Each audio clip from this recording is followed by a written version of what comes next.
Amigas e amigos do Grupo Espírita Francisco de Assis, boa noite.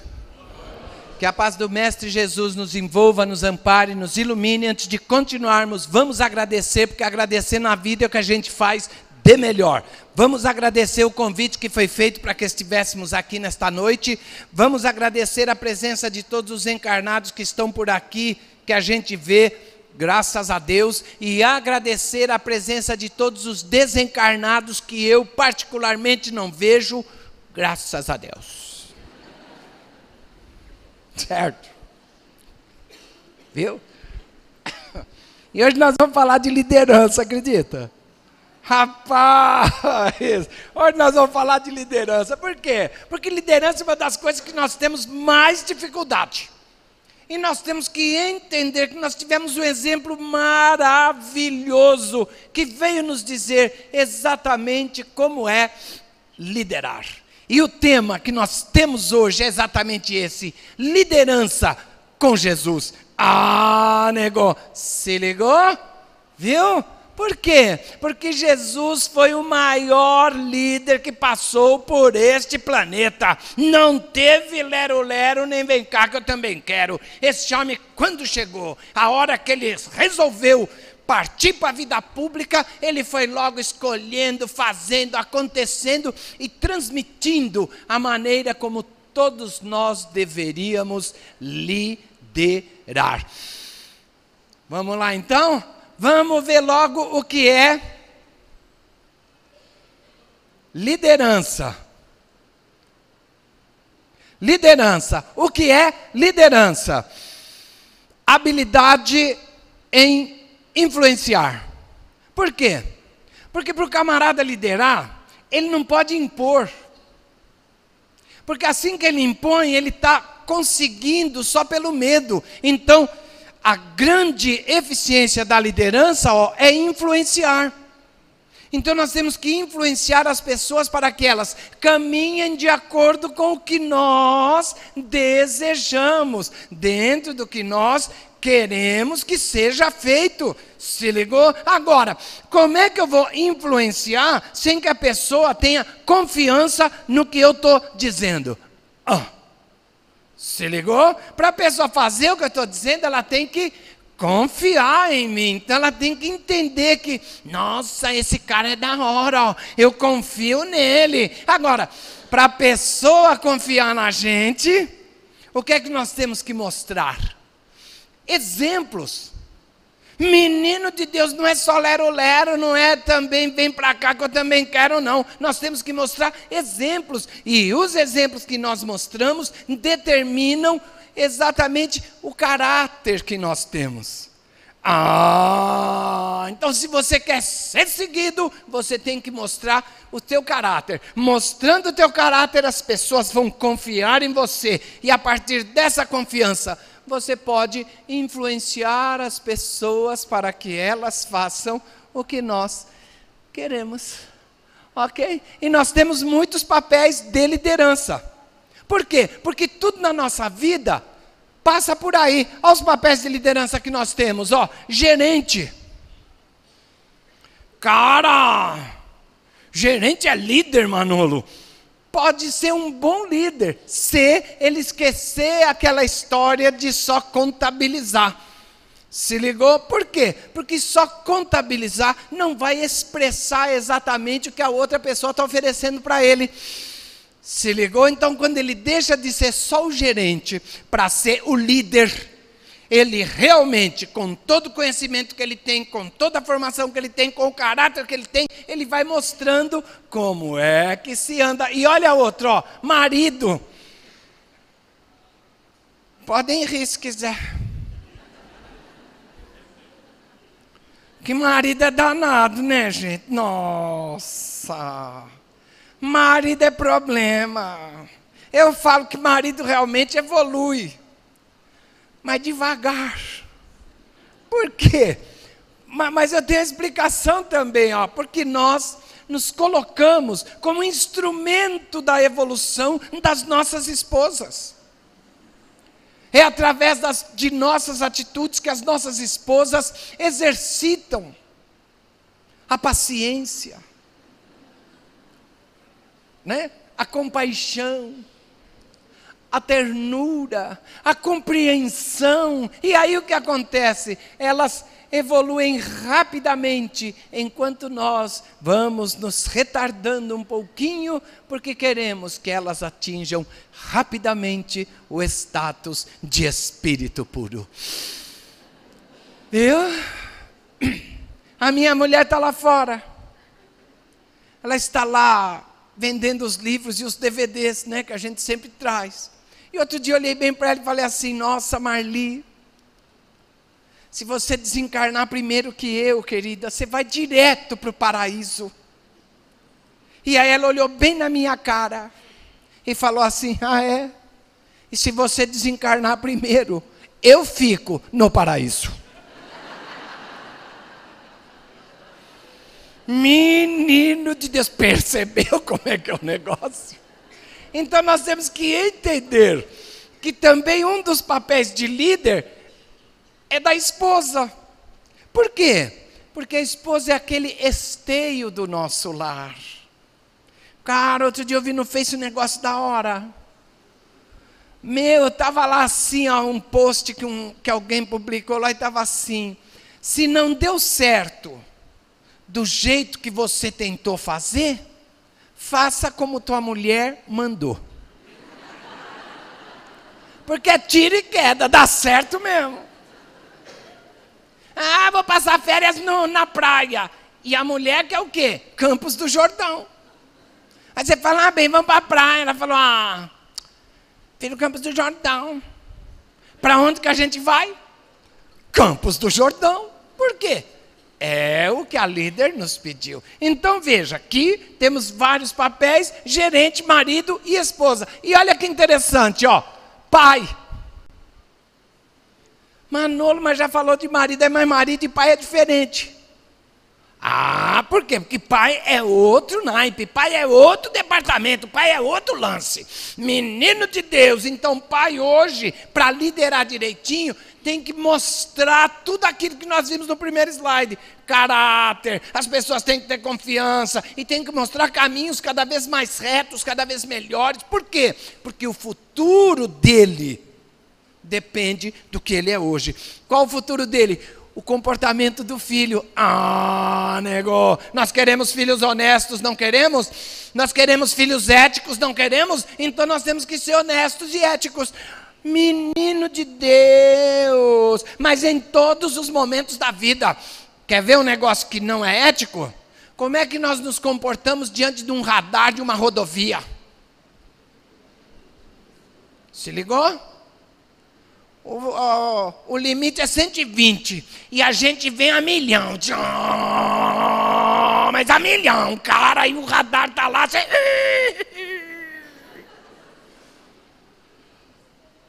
Ai, será que deu tempo? Cara, se você tivesse a 120, não haveria preocupação. Por quê? Nem precisava ficar preocupado, tá? 120 nunca vai te pegar. Se ligou? Isso é ser ético. Então nós temos que passar para os nossos filhos esse tipo de comportamento no dia a dia, em qualquer lugar que nós estejamos. E mãe também. Mãe é mãe. Cara, a mãe é a pessoa mais altruísta que eu já vi na vida. Por quê? Porque mãe oferece para o filho a última sobremesa. Ela está toda manhã assistindo a Ótima Bernardes. Não está? Está lá. Encontro com Ótima Bernardes.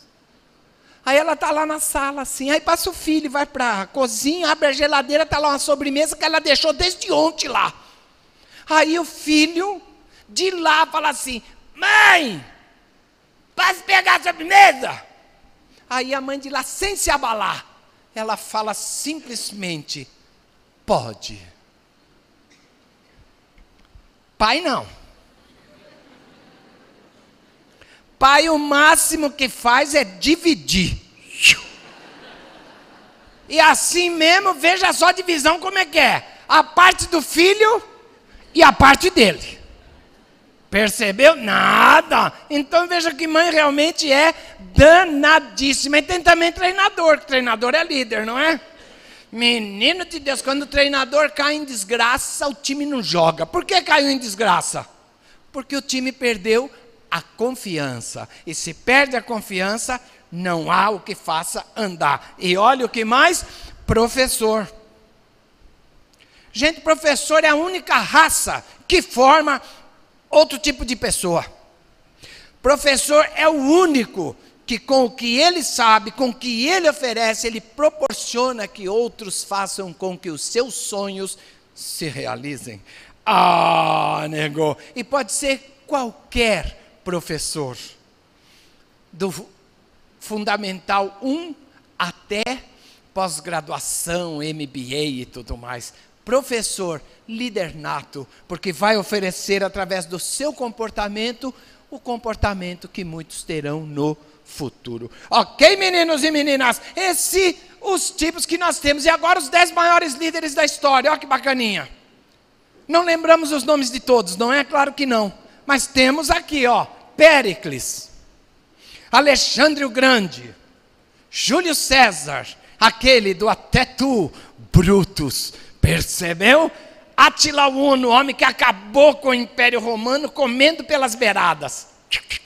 Foi direto, acabou. Carlos Magno, o cara que reergueu o Império Romano, aproveitou um momento na história e falou, cara, só tem eu. E aí? O Papa sagrou e ele foi, o Império Carolíngio. Napoleão, que veio com ideais maravilhosos. E que de uma hora para outra se viu assim, falando, nossa, isso tudo pode ser meu. E foi, percebeu? Roosevelt, 4 vezes eleito presidente dos Estados Unidos, não assumiu a última porque morreu. Se ligou? Hitler, queiramos ou não, um grande líder. Por quê? Porque conduziu um povo todo do jeito que ele queria.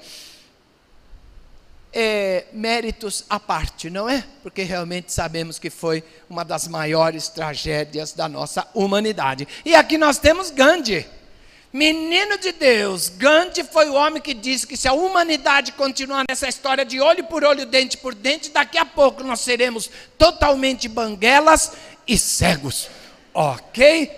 Um homem que lutou pela paz, um homem que não levantou uma única arma, que não deu um único tiro e simplesmente separou a Índia do Império Britânico. E aqui o nosso querido amigo Martin Luther King, que um dia teve um sonho e fez um discurso em Washington de aproximadamente 12 minutos, que até hoje fala nas nossas mentes, como dizendo, cara, o dia que esse planeta não se basear mais na cor, no credo, no que isso representa, aí sim teremos uma grande humanidade. Se ligou? Esses são os 10 maiores líderes que o planeta já teve. E se liga agora nesse, e se liga no que ele fala. Livro dos Espíritos, pergunta 625. Qual o tipo mais perfeito que Deus tem oferecido ao homem para lhe servir de guia e modelo? E a resposta é Jesus, maior que todos os outros 10, porque os outros 10 sumiram, não foram tão universais, mas Jesus é o nosso guia e modelo. E agora sim, olha o que esse homem falou quando esteve aqui. Esse barulhinho é para acordar, mas está tão baixinho que não dá, hein? Zé, se vira, hein, bom? Aqui, ó. Porque o Filho do Homem não veio para ser servido, mas para servir e dar a sua vida em resgate de muitos. Cara, que líder é esse que veio para servir? Menino de Deus. Se eu sou líder, o que eu quero? Ser servido. Por quê? Eu já trabalhei muito, agora que eu conquistei uma posiçãozinha, eu vou ter que servir. E, no entanto, a posição do líder é a posição do servidor. E Jesus veio nos dizer exatamente isso. Ok, meninos e meninas? E aqui as bases da liderança com Jesus. Em que bases Jesus colocou isso? Cooperação, empatia, assertividade, alteridade e diálogo. Essas são as bases que Jesus nos ofereceu para que nós possamos liderar com eficiência, com amor. Se liga que vamos começar. Vai, fui. Cooperação. Menino de Deus. Jesus cooperando. O que é cooperação? Ato ou efeito de cooperar. Operar junto. Operar com alguém. Operar de maneira que todos nós possamos aparecer, que todos nós possamos fazer a nossa parte. Jesus talvez nem precisasse disso, porque quando Roberto Carlos cantava na novela das 9, Jesus lá de cima olhava bem para ele e falava: Roberto, esse cara sou eu. Ok. Ok. E vamos ver o que é cooperar. Ó, cooperação. Jesus formou uma equipe. Sozinho nunca. Sempre com uma equipe. Jesus escolhia a dedo, olho no olho e falava: venha. Se ligou? Formou uma equipe, por quê? Porque ele sabia que não podia mudar o mundo sozinho. Tem gente que ainda hoje pensa que pode.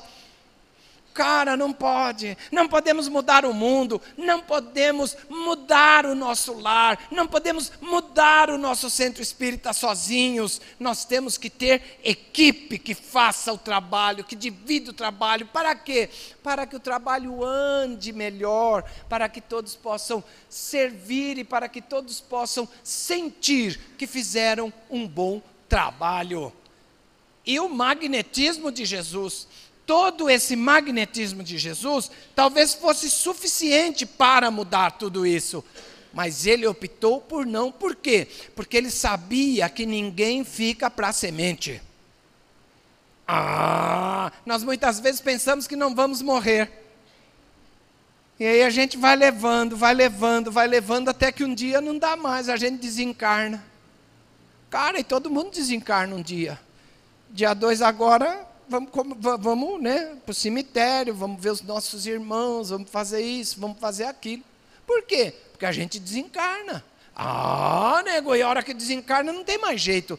Você tinha que deixar preparado. Isso é o que Jesus fez. Jesus sabia que ele ia desencarnar um dia, então tratou de acertar tudo. Para quê? Para que a obra continuasse. E outra, Jesus envolvia a todos no trabalho, não tinha privilegiados, não tinha panelinha, ok? E Jesus ouvia a todos eles. Um dia Jesus perguntou para aquela turma toda lá: o que é que esse povo fala de mim? E aí eles falaram: uns falam que você é o Messias, que você é Elias, que você é isso, que você é aquilo. E também queria a opinião deles. Aí Jesus, depois de ouvir tudo isso, fala assim: e vocês, o que é que vocês acham? E aí eles falaram: nós achamos que você é mesmo o Filho de Deus. Se ligou? Então Jesus envolvia, ouvia, pedia opinião e Jesus elogiava. Coisa que nós temos dificuldade em fazer. Nós não elogiamos. Nós não elogiamos os nossos filhos, por exemplo. Com tudo que eles nos oferecem, nós ainda ficamos meio assim. Jesus elogiava. Quem me diz um psicólogo que tenha dito para alguém: sois deuses e não sabeis? Isso Jesus falou para todos eles. Para os 12, que depois que eles saíram lá para expulsar demônios e tal, aí voltaram, e Jesus saiu com eles, e aí viu que não estava assim muito certinho.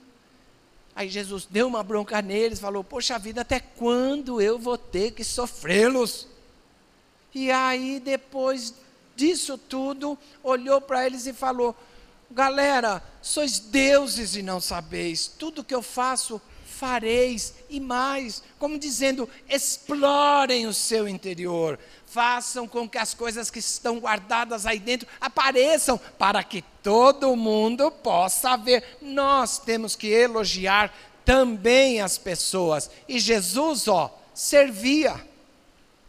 Imagina Jesus, o maior espírito que esteve aqui entre nós, o mais evoluído de todos, servindo. Quando? No lava-pés, lembra? Rapaz,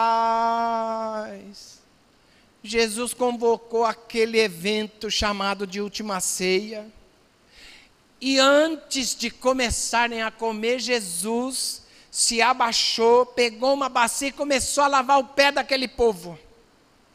Aí Pedro, sempre ele, não, Pedro é danado, cara, Pedro é danado. Pedro olhou assim para Jesus e falou: nossa, Jesus, para, cara, que é isso? Nós é que temos que lavar os teus pés.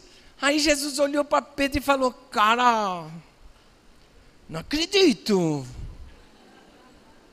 Eu é que tenho que dar o exemplo. Percebeu? Porque senão, como é que vocês vão fazer? Eu tenho que dar o exemplo para quê? Para que vocês depois façam a mesma coisa. Entendeu? Ou quer que desenha? Então veja, que Jesus fez tudo o que precisava fazer. Deu exemplo e cooperou com todos, ele servia. E nós, o que menos queremos ainda é servir. Vai? E a equipe que Jesus formou, Pedro, André, Tiago Maior, João, Felipe, Bartolomeu, Tomé, Mateus, Tiago Menor, Judas Tadeu, que é o santo do dia, do dia 28, esse é danado também, Simão, Zelote e Judas. Essa é a equipe. Dá uma olhada nesse povo. Aí eles já estão assim com ar angelical. Imagina isso quando Jesus chegou e olhou. Menino de Deus, dava dó. Dava dó. Quem em sã consciência contrataria uma equipe desta para vender apartamento de alto padrão em Rio Preto? Alguém contratava? Mas nem brincando. Cara, um pessoal danado de tudo. E Jesus fez o que com esse povo?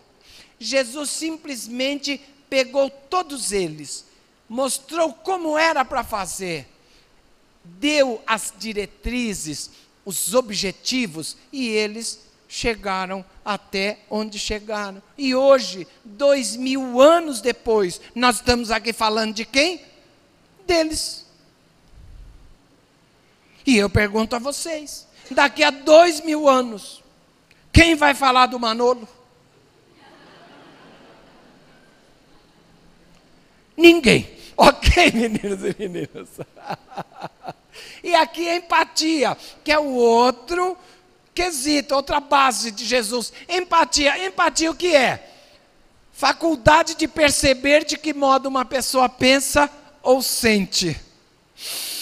Menino de Deus, olhar e falar: coitada, como ela está sofrendo. Não é sofrer por ela, é diferente, mas sentir o que ela está sentindo, entender o que ela está sentindo. E Jesus fez isso, E vendo as multidões, teve grande compaixão delas, porque andavam cansadas e desgarradas, como ovelhas que não têm pastor. Menino de Deus, Jesus chorou 2 vezes no Evangelho. Uma é essa. Ele viu aquele povo todo assim, aí ele começou a chorar, e os apóstolos não entendiam. Ele falou: vem cá, dá uma olhada nesse povo aí. Aí eles ficaram olhando.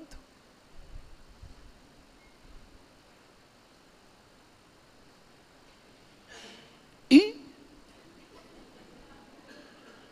cara, eles parecem ovelhas sem pastor. Vocês não se tocaram? Por quê?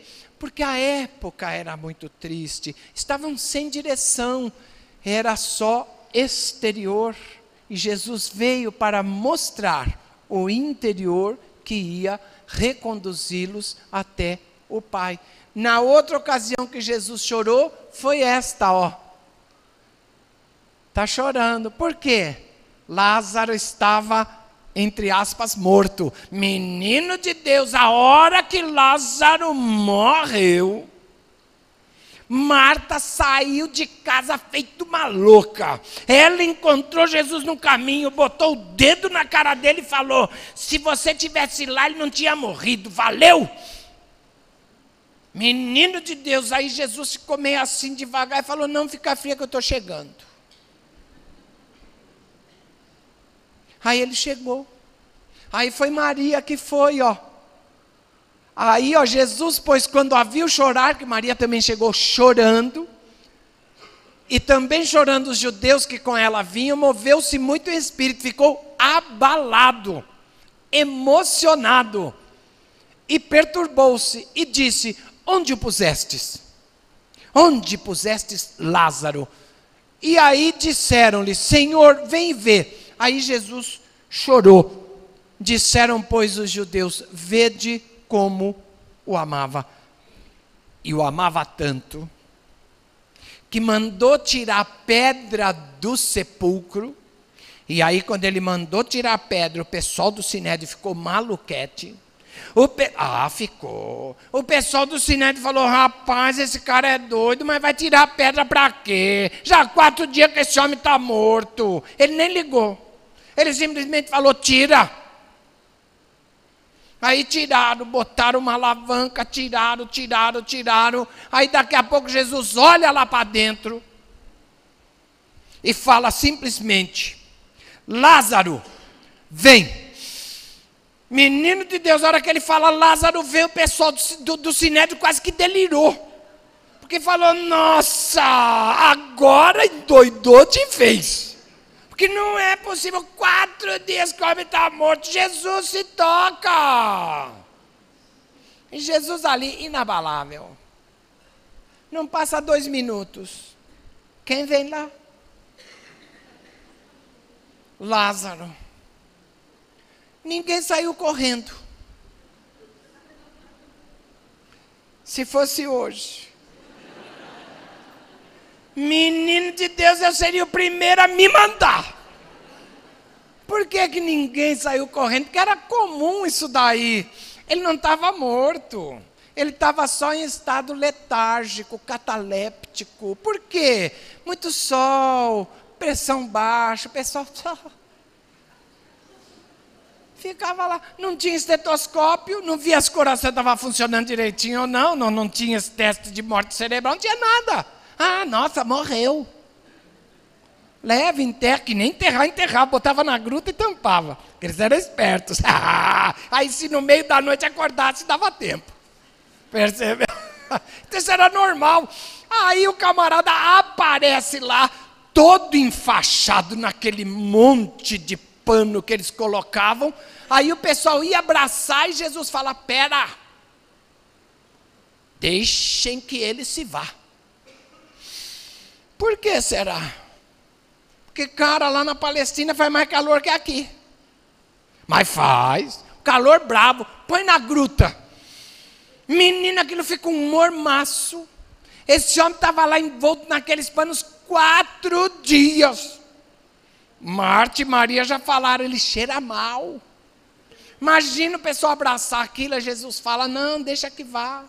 Toma um banho, depois volta, vocês comemoram. Percebeu? Porque realmente não dá. Então veja que Jesus sentia o que aquele povo sentia. Isso é empatia. Menina de Deus, tem mais. Ó, assertivo.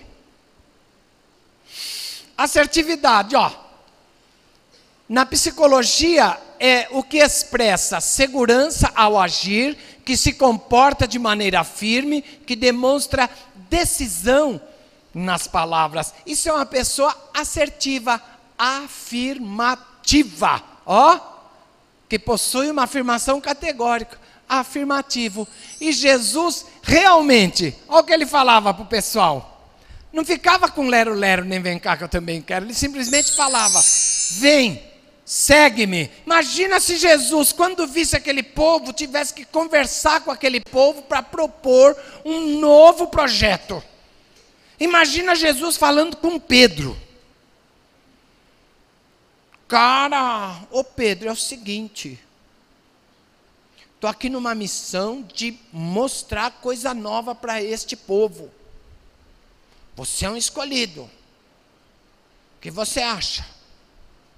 Imagina Pedro até responder, ia demorar uns 15 anos. Porque ele não ia entender quem era aquele que estava querendo isso, aquilo. Aí Jesus simplesmente olhava, despertava nas pessoas a vontade e dizia, vem.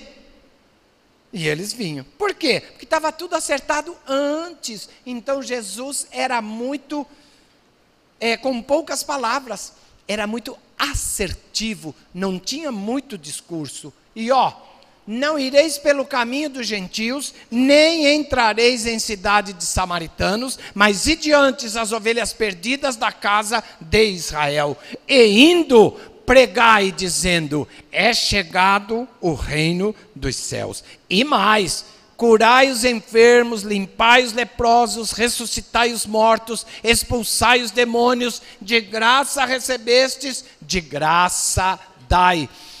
E olha que coisa interessante, não possuais ouro, nem prata, nem cobre em vossos cintos, nem alforjes para o caminho, nem 2 túnicas, nem alparcas, nem bordão, porque digno é o operário do seu alimento. Isso está em Mateus capítulo 10, versículo 10. Jesus, nesse momento, mandou os apóstolos para fazer o trabalho deles e deu tudo o que eles precisavam. Assertividade é isso. Plano de ação que Jesus ofereceu para eles. Ide até os gentios, isso é o que nós temos que fazer. Vá, não tenha isso, não tenha aquilo. Mostrou tudo, clareza. Os apóstolos sabiam, desde o início, tudo o que iam fazer. E como fazer. E Jesus é detalhista, até na maneira de se vestir. Jesus ofereceu para eles tudo o que eles precisavam. Não leva 2 roupas, não vai precisar. Não leva 2 alpargatas, não vai precisar. Leva uma só.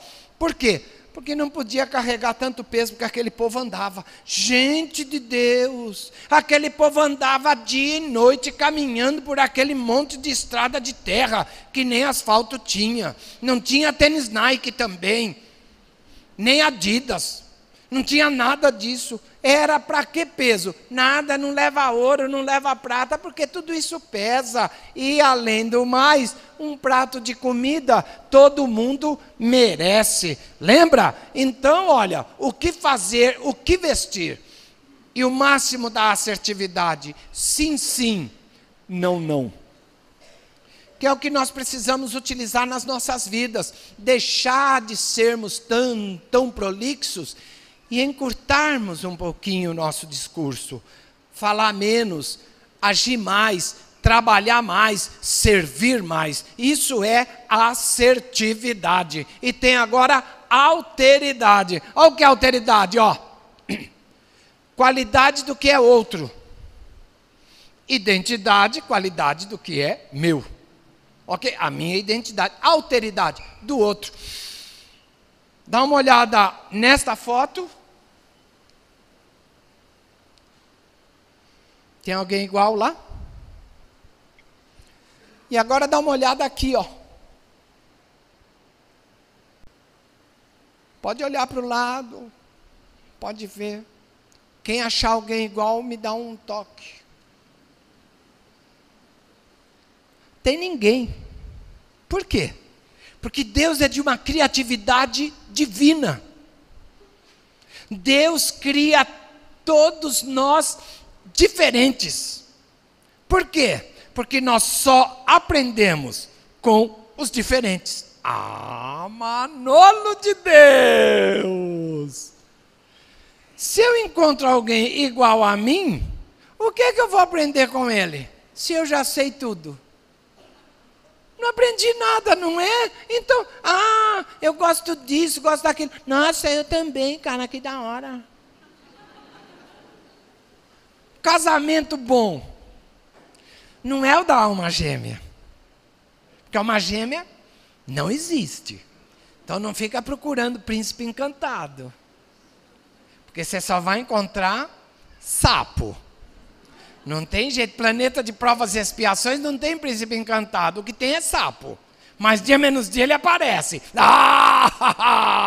Aí você fala, nossa, casei com um sapo. Casou. Por quê? Porque não tem outra coisa no planeta. Ai, Manolo, o que eu faço então? Quando me perguntarem se eu estou casada com um sapo, o que eu falo? Fala a verdade. Estou casada com um sapo. Mas que sapão. Ok? Então veja, não tem como ser diferente. Então nós temos que entender isso, que os iguais não nos acrescentam. Casamento bom dos diferentes. Por quê? Porque um tem a oferecer para o outro. É uma troca constante de informação, de energia, de equilíbrio, de desequilíbrio, de tudo. E nós vamos aprendendo a conviver, nós vamos aprendendo a respeitar e nós vamos aprendendo uma série de coisas que não sabíamos. Olha que alteridade! Jesus falando com a mulher samaritana. Samaritano naquela época era a pior espécie de gente que tinha. O pessoal via samaritano e já ficava impuro. Menino de Deus, falar com um então era um horror. Jesus falou com a mulher no poço, a mulher samaritana. E ela estranhou, ela falou, nossa, como é que você, um judeu, está falando comigo que sou samaritana? Ele falou, fica fria, isso daí não pega nada, valeu? E aí continuou batendo grandes papos com a mulher samaritana, por quê? Porque para Jesus todo mundo é igual. E quem que ele colocou de herói na parábola do bom samaritano? O samaritano, ele pôs o doutor da lei? Ele pôs o levita? Por quê? Porque o doutor da lei e o levita não fizeram a parte deles, não ofereceram ao próximo a ajuda que ele precisava. Quem fez? O samaritano, a escória da sociedade. Como que dizendo, olha, não se fiem nos títulos. Por quê? Porque os títulos não dizem nada. Não se fiem no exterior, porque o exterior não retrata a verdade. Se ligou? E tem mais, publicanos. Gente, publicano era uma raça que todo mundo detestava. Detestava. Um publicano e um fariseu no céu, ou um no céu e um no inferno, comentando alguma coisa, falando alguma coisa, entrando no templo de Jerusalém para conversar, para orar. O fariseu fala, ai, graças te dou, Senhor, porque já sou um fariseu temente a você, não um publicano pecador como esse. E o publicano falando simplesmente, ai, Senhor, obrigado por me deixar existir. Por quê? Porque sabemos que não temos diferenças entre nós. As diferenças são todas circunstanciais. E os doutores da lei, a mesma coisa. Jesus falou com todos eles. Não deixou ninguém sem resposta. Falou com os doutores da lei, falou com todos eles de maneira geral. E Maria Madalena? Rapaz, a história de Maria Madalena é danada de boa. Menino de Deus, imagina que Maria Madalena cometeu um grave erro naquele tempo. Ela era mulher e rica, independente, não tinha ninguém para mandar nela. Aí ela fazia aquelas festas todas, né? A soldadesca romana ia toda para lá. Até que ela ouviu falar de Jesus. E quando ela ouviu falar de Jesus, ela falou, nossa, eu quero conhecer Jesus. E aí ela foi conhecer Jesus. E Lucas nos conta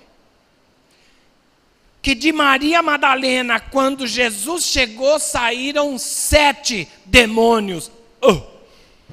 Manolo de Deus, 7 demônios. Nós sabemos que demônios não existem.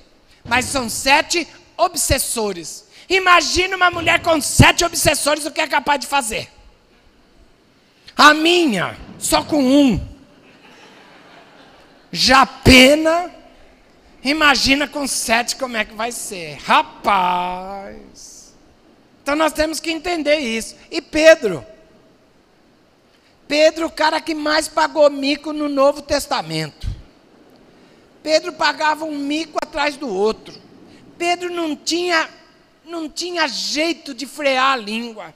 Tudo que ele vê, ele perguntava, mas cada pergunta que Jesus tinha que respirar fundo, tinha que se ligar a Deus para, de certo, não fazer um pedrocídio. Porque, olha, cara, Pedro era danado. Pedro tirava qualquer um do sério, menos Jesus. Porque Jesus não entendia. Jesus sabia que ele era um fraco, mas Jesus sabia também que com jeito Pedro daria certo. E deu, não é? E a mulher adúltera? Olha que coisa interessante, a mulher adúltera. Naquela época era comum o pessoal apedrejar a mulher, né? Ah, menino de Deus, virou, mexeu, tinha uma sendo apedrejada. Aí Jesus está na praça lá. Jesus adorava uma praça. Menino de Deus, volta e meia, Jesus está na praça. Conversando com os apóstolos, conversando com eles. Se ele encarnasse hoje, trabalharia com Carlos Alberto de Nóbrega. Não é? Na Praça é Nossa, com certeza, porque ele adorava, escrevia tudo. Mas beleza. Aí ele está lá no meio da praça, vem o pessoal do Sinédrio, joga a mulher lá na praça assim, fala: Jesus, pegamos essa mulher em flagrante adultério. A lei nos pede que nós a apedrejemos. E você? O que é que você acha? Por quê? Porque eles queriam pegar Jesus pela palavra. Menino de Deus. Se Jesus levanta e fala, apedreja mesmo, o pessoal ia levantar e falar: tá vendo? Viu? Esse santo que vocês estão seguindo, mentiroso, crucifica. E se ele fala: não, gente, é uma filha de Deus, não podemos apedrejá-la. Aí o pessoal fala: tá vendo? Herege, crucifica.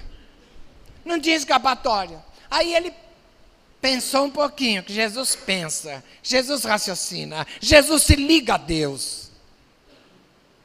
Ele pensou um pouquinho, se ligou a Deus, levantou, olhou aquele povo todo e falou: aquele que não tiver pecado, atire a primeira pedra.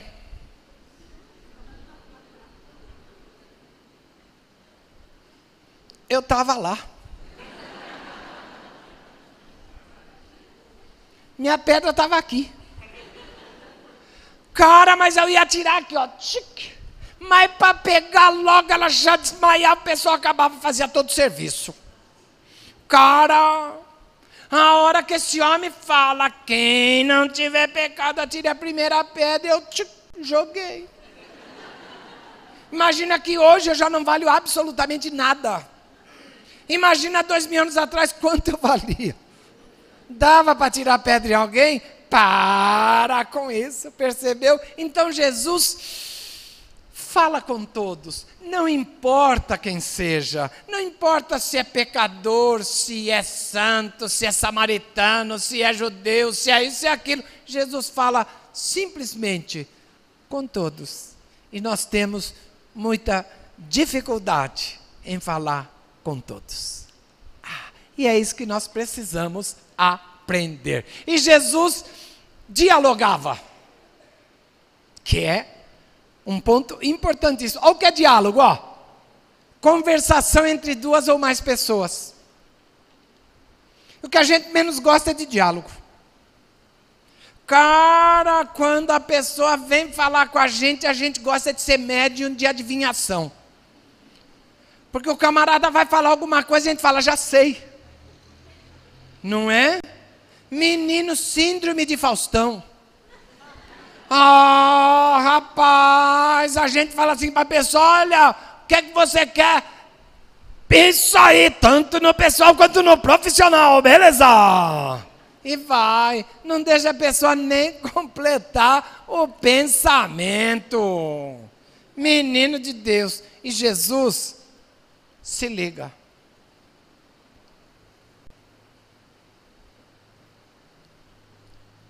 Um Jesus sorridente. Por quê? Porque Jesus sorria. A gente tem uma ideia de um Jesus seríssimo, de um Jesus assim, sem um único sorriso na boca.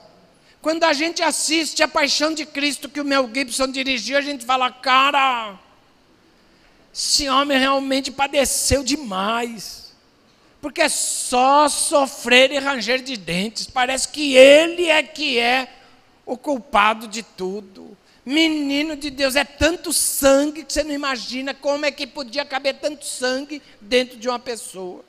Os 8 litros acho que foram multiplicados. Multiplicação dos pães, dos peixes e do sangue.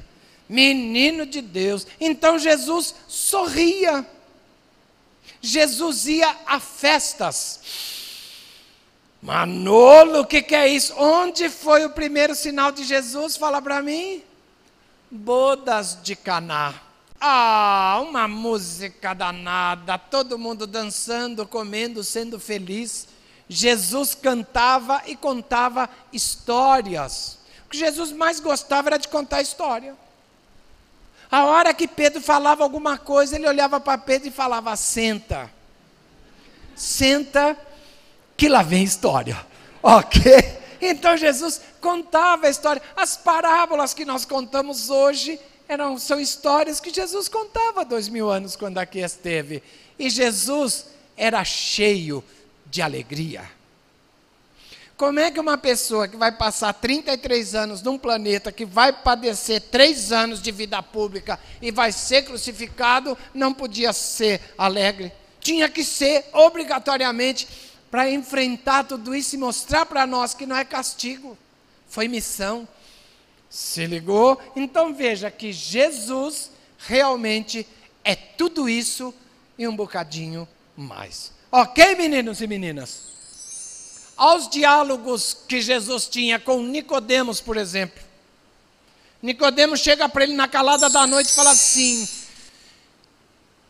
Jesus, como é que pode alguém nascer de novo? Como é que faz para entrar no ventre da sua mãe?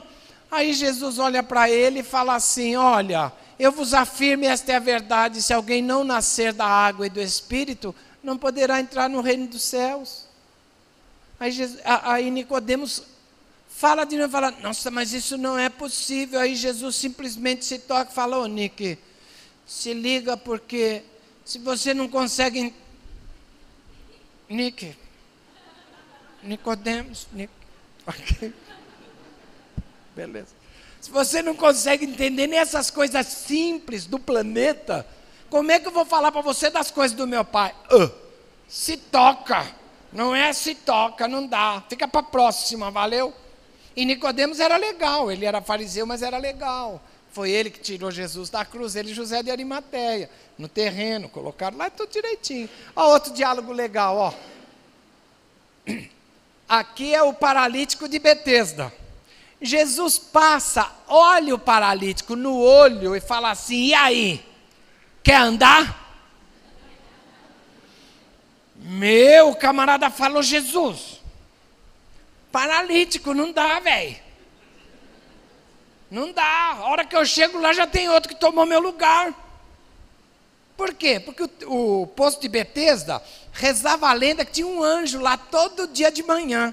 Para quê? Para mexer aquelas águas, para que o primeiro que entrasse se curasse. Paralítico não tinha muita chance. Sempre tinha alguém que não era cego, mas andava direitinho, chegava lá. Aí Jesus olha no olho dele e fala assim, levanta, pega a tua cama e anda. E imediatamente ele andou. Sem uma única sessão de fisioterapia. É mole? Cara, imagina se esse homem fosse esperar pela fisioterapia. Estava perdido. Até A primeira consulta, depois o especialista, depois anotar na agenda, mandar mais 38 anos. Viu? E Jesus era assim, pá e bola, conversava. E olha esse aqui. Está os dois lá, esse é João e essa é Maria. Jesus está sendo crucificado. E Jesus, naquele momento, ainda dá o testemunho. Ele olha para Maria e fala: Maria, esse que está do teu lado é teu filho. E olha para João e fala: João, essa que está do teu lado é tua mãe. Valeu? O que é que Jesus propôs aí? Que nós ampliássemos a nossa família. Que nós caminhássemos todos juntos, e foi o que Maria e João fizeram. Foram para Pátimos e ficaram lá até o fim da vida, que esses dois morreram, velhinho, cara. Nossa, João mais de 98 anos, Maria também mais de 90 anos, que aquele povo vivia muito. Menino de Deus, aquela tal da, como é que fala? Dieta mediterrânea. Nossa, aquilo funciona desde aquela época, viu? Não é fraco, não. Então, olha, Jesus dialogava, Jesus conversava, Jesus não tinha medo de sentar perto de ninguém. Por quê? Porque a gente tem.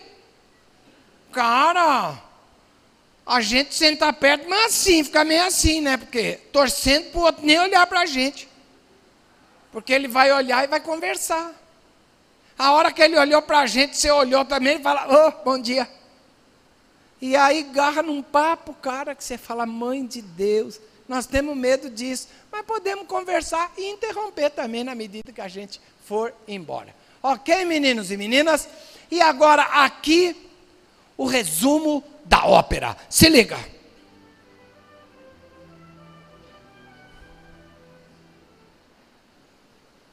Ok.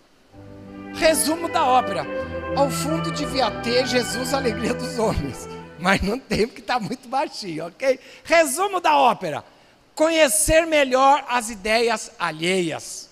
Esse é o nosso segredo. Nós não conseguimos conversar com a pessoa, nós não conseguimos ouvir o que ela tem para nos dizer. Agir sem precipitação. Porque o nosso primeiro impulso é reagir. Acontece alguma coisa, a gente já reage. Ah! Briga de marido e mulher, como é que é? Menina de Deus, um grito, outro grito, um grito, outro grito, um grito, outro grito, um grito, outro grito. Cara, daqui a pouco ninguém está se escutando. O que é que tem que fazer? Pensar e agir. A hora que o marido gritou, você faz o quê? O quê?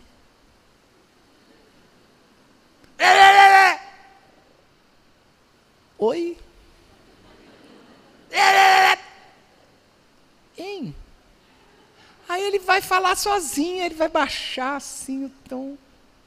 Então nós temos que fazer diferente. Nós temos que agir e não reagir, sem precipitação. E nos acostumarmos com os questionamentos.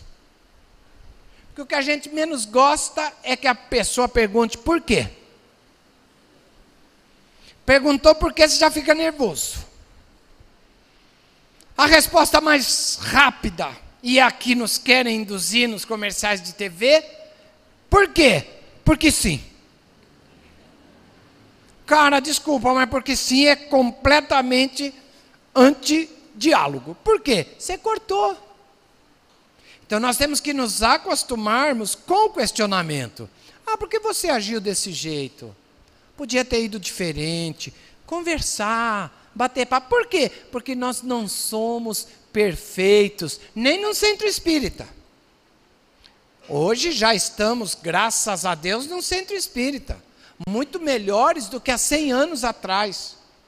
Mas ainda temos muito que melhorar, não temos todos nós? Imagina que a gente sai daqui e não leva o centro espírita. A gente leva o centro espírita até a primeira curva. Por quê? Porque aí alguém fecha a gente e a gente imediatamente reage. Vá com Deus, instrumento da minha evolução. Cara. Então nós temos que levar o centro espírita para nossa casa. Chega lá direitinho, ok? E entender que cargo e relações afetuosas não conflitam, mas nós precisamos saber escolher.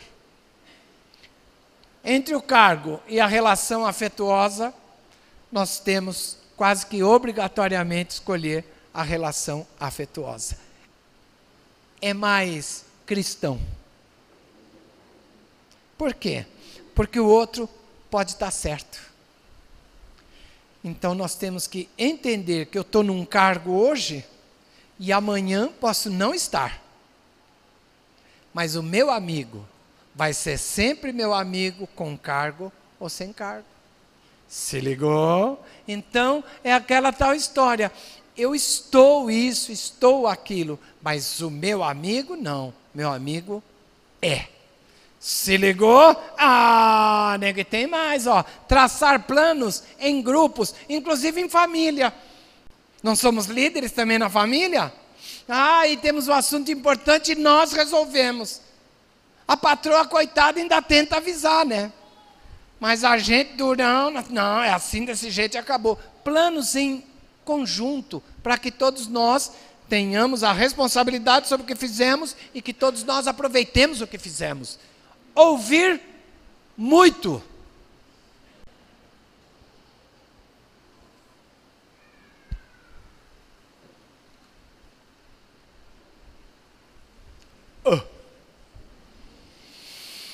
Duas orelhas e uma boca. E nós falamos muito mais do que ouvimos. Então, nós temos que ouvir mais. Podemos ouvir em estéreo. Um aqui e outro aqui. Mas a gente não faz isso não, porque a gente gosta de falar. Cara, para saber o que o outro pensa, para saber quem o outro é, nós temos que ouvir. Obrigatoriamente. Certo? E ser o último a falar. Por quê? Se a gente falar antes, a gente perde uma grande chance de ficar quieto. Por quê? Porque tem ainda mais gente para falar e vai ver a solução, está num desses últimos. Que tem uns caras que vão deixando tudo para o final, né? Aí fala, nossa, e se fizesse assim? Você fala, rapaz, você não falou antes, você não deixou, não é? Então ouvir, esperar o último falar para que nós possamos falar também. E colaborar na edificação, porque tem gente que sabe mandar bastante, e manda bastante, mas na hora de fazer não faz. Ah, nossa, porque só reclamam, rapaz, esse pessoal só falta. Nossa, que falta de responsabilidade. Cadê esse povo que não veio trabalhar hoje? Cara, eles chegarão. Comece a fazer o serviço independente do cargo que nós tenhamos. Ok, meninos e meninas? E olha o que o Livro dos Espíritos fala sobre orgulho. Por quê? Porque o orgulho é uma das coisas que nos impede de termos essas atitudes que Jesus teve quando esteve aqui conosco. Olha o que fala. Por isso mesmo, porque é o pai de muitos vícios, o orgulho é também a negação de muitas virtudes. Ele se encontra na base e como móvel de quase todas as ações humanas. Essa a razão por que Jesus se empenhou tanto em combatê-lo como principal obstáculo ao progresso. Evangelho segundo o Espiritismo, capítulo 10, item 10. Oh, menino de Deus! Temos que deixar o orgulho de lado. Por quê? Porque senão a gente não anda. Nós estamos num planeta de provas e expiações. Não tem ninguém perfeito. E é literalmente isso. Ninguém. Brastemp não é deste planeta. Brastemp só no mundo divino. Então, por enquanto, nós temos isso que somos. E temos que ir melhorando. Mas se nós não deixarmos o orgulho de lado, nós não melhoraremos. Ok, meninos e meninas?